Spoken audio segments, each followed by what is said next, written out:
দেখা হয় নাই চক্ষু মেলিয়া, ঘর হতে দুই পা ফেলিয়া, একটি ধানের শীষের উপরে একটি শিশির বিন্দু। বাইরে আসো, দেখো কারা নিয়ে আসছি, থেকে বড় অফিসারে নিয়ে আসছি। বাইরে পালাইবা কোথায়? এদিকে আসো, হাত করে পড়েন ম্যাডাম, এক্ষুনি হাত করে পড়ান। ওই আমার ইশাকারে মারতে চাইছিল, 14 শিখের ভিতরে পড়েন। এগুলো কি কাজ জানি এখন কাজ গেল কোথায়? তুমি কি মনে করছিলা যে আমি কিছুই করতে পারব না? ম্যাডাম? জাহিদ সাহেব, আপনি তো ওদিকে গিয়ে দাঁড়ান তো, ওনার সাথে আমি একটু আলাদা করে কথা বলবো। কথা বলার তো কিছু নাই ম্যাডাম, সালাম করে দেন।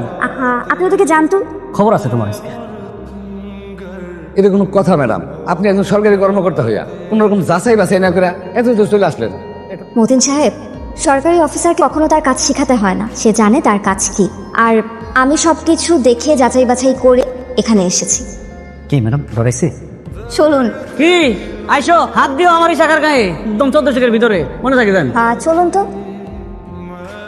ম্যাডাম আমাদের গ্রামটা কেমন লাগলো? অনেক সুন্দর না? অনেক সুন্দর, তবে বারবার ম্যাডাম ম্যাডাম বললে তো এই সৌন্দর্যটা উপভোগ করা যায় না। কি বলেন ম্যাডাম? আপনি একজন সরকারি অফিসার, আপনার ম্যাডাম বলবো না তো কি বলবো? সরকারি অফিসারদেরও নাম থাকে, আমার নাম মোনা চৌধুরী, তুই আমাকে মোনা বলে ডাকতে পারে। কি বলেন ম্যাডাম? আমি তো জানি সরকারি অফিসারদের স্যার ম্যাডাম না বলে তারা খুব রাগ করে। আমার ক্ষেত্রে ব্যাপারটা উল্টো, আমার কানের পাশে ম্যাডাম ম্যাডাম শুনতেই বিরক্ত লাগে। দেন। Thank you. আপনাদের এলাকাটা যত দেখছি ততই মুগ্ধ হচ্ছি। আমার আসলে সেভাবে কখনো গ্রাম ঘুরে দেখা হয়নি। দেখা হয় নাই চক্ষু মেলিয়া, ঘর হতে দুই পা ফেলিয়া, একটি ধানের শীষের উপরে একটি শিশির বিন্দু। আমার জন্য একদম পারফেক্ট একটা কবিতা। আচ্ছা, আপনার সম্পর্কে কিছু বলেন তো, মানে এই গাছগাছালি নিয়ে পড়ে থাকা ছাড়া কি করেন? কি আর করবো, ওদের দেখভাল করতে করতেই তো টাইম পাই না। মানে সিরিয়াসলি? জি, এখন আমার একটাই কাজ, তবে আগে হাই স্কুলের টিচার ছিলাম। তাহলে চাকরি ছাড়লেন কেন? আমি ছাড়ি নাই, চাকরি চলে গেছে। কেন? ওই যে মাথায় সিট আছে। আপনি সত্যিই পাগল, কিন্তু আপনাকে দেখতে তো মনে হয় না আপনার মাথায় সিট আছে। আপনি দেখে একদম আমার মায়ের মতো কথা বলেন। আমার মা কোনোভাবে বিশ্বাসই করতে চায় না আমার মাথায় গন্ডগোল আছে। ও বাবা, আমার না বলে দুই ধরে নিয়ে গেছিলি কেন? ভুলে গেছে, এখন আমি কাঞ্চর কাঞ্চর লাগতেছে। স্যার নাম এখন বল, যার জন্য দুল জোড়া নিয়ে গেছিলি সে দেখতে কেমন? দেখতে সুন্দর আছে, কিন্তু মা তার মনে না অনেক কষ্ট। বস। পরিচয় কবে থেকে? পরিচয় আজকেই, ভাবতেছি তার বিবাহ করে হলাম। কি করছ তুই? সত্যি বিয়ে করবি? আপা, কালকের ওই লোকটা আবার আসছে। কে? জাহিদ সাহেব, ওনাকে আসতে বলুন। জি আপা। কি ব্যাপার, আজকে আবার কার নামে নালিশ করতে এসেছেন? নালিশ না, প্রস্তাব নিয়ে আসছি। প্রস্তাব? কি সেই প্রস্তাব? তার আগে বলেন, চা খাবেন? না, চা খাবো না। এই যে মুখের উপর না করে দিলেন, কিভাবে পারেন এত সরলভাবে বলে দিতে? আচ্ছা বলুন, কি প্রস্তাব আপনার? বিবাহের প্রস্তাব। বাহ। আমার মারে আপনার কথা বলছি, রাজি আছে। এক্সকিউজ মি, সে রাজি আছে মানে? আপনার সাথে আমার বিবাহে মায়ের কোনো আপত্তি নেই, আমারও নেই।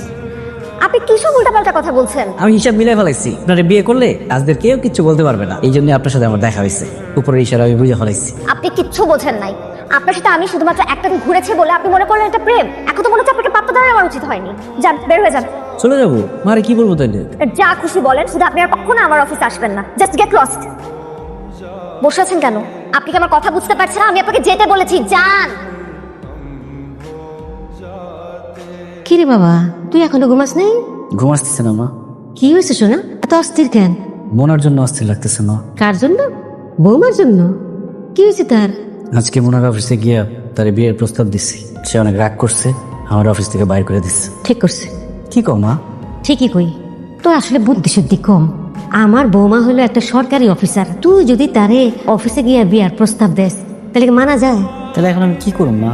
তোর প্রথম কাজ হলো আমার বৌমার কাছ থেকে মাপ চাইবি। এখন তুই কেমনে মাপ নিবি সেটা বুদ্ধি বিবেচনা করে বাইর কর। তোমার সাথে নিয়ে যেতে পারলে কত ভালো হতো, তাই না মা? আপনি আপনি আমার বাসা ছিলেন কিভাবে? আর আপনি আমার বাসায় আসছেন কেন? আপনার কাছে ক্ষমা চাইতে আসছি। ও, মা বলছে আমার প্রথম কাজ তার বৌমার কাছে ক্ষমা চাওয়া। বৌমা? আপনারা মা ছিলেন? মুরব্বী মানুষ তো আদর করে বৌমা বলে ফেলছে। তাছাড়া আমিও বুঝতে পারছি অফিসে গিয়ে ওইভাবে আপনার এই কথাটা বলা উচিত হয়নি। এখন আপনি যদি আমার ক্ষমা না করেন আমার মায়ের মনে কষ্ট লাগবে, মাফ করে দেন না। ঠিক আছে, এত করে বলতে হবে না। আসলে আমিও সেদিন একটু বেশিই বলে ফেলেছি। মাথায় সিট থাকা একজনের এত কথা ধরলে তো চলে না। তাইলে আড়ি ভাঙেন। কি? আড়ি ভাঙেন। আরই ভাঙলাম। বসুন, আমার বাসায় প্রথমবারের মতন এসেছেন আপনি, তাকে এক কাপ চা বানিয়ে খাওয়াই। কারণ স্পেশাল চায়ের মতন এত ভালো চা আমি বানাতে পারি না, তবে তো খারাপও বানাই না। বসুন। সরি, আমি কিন্তু রং চা বানিয়ে।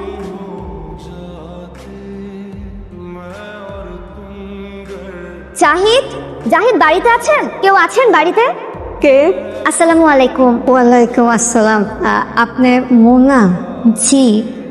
জাহিদ কি বাড়িতে নেই? না, ও বাড়িতে নাই। আপনি যা আসবেন ওইটা আমার বলে গেছে। উনি জানতেন আমি আসবো? সেই রকমই তো বলে গেল। আপনি বসেন। না না, বসবো না।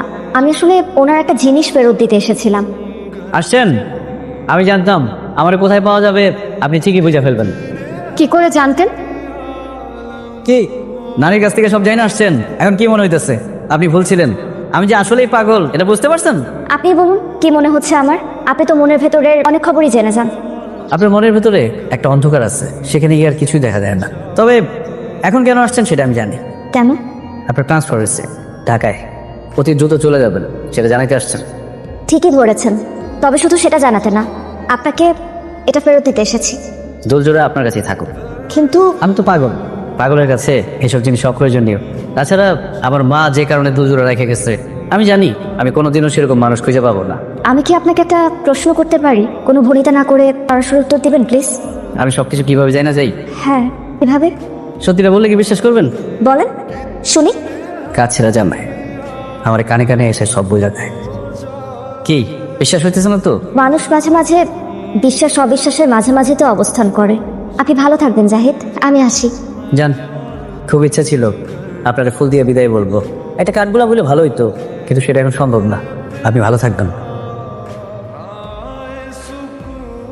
খুব ইচ্ছা ছিল আপনারা ফুল দিয়ে বিদায় বলবো, একটা কাঠগোলা বলে ভালো হইতো,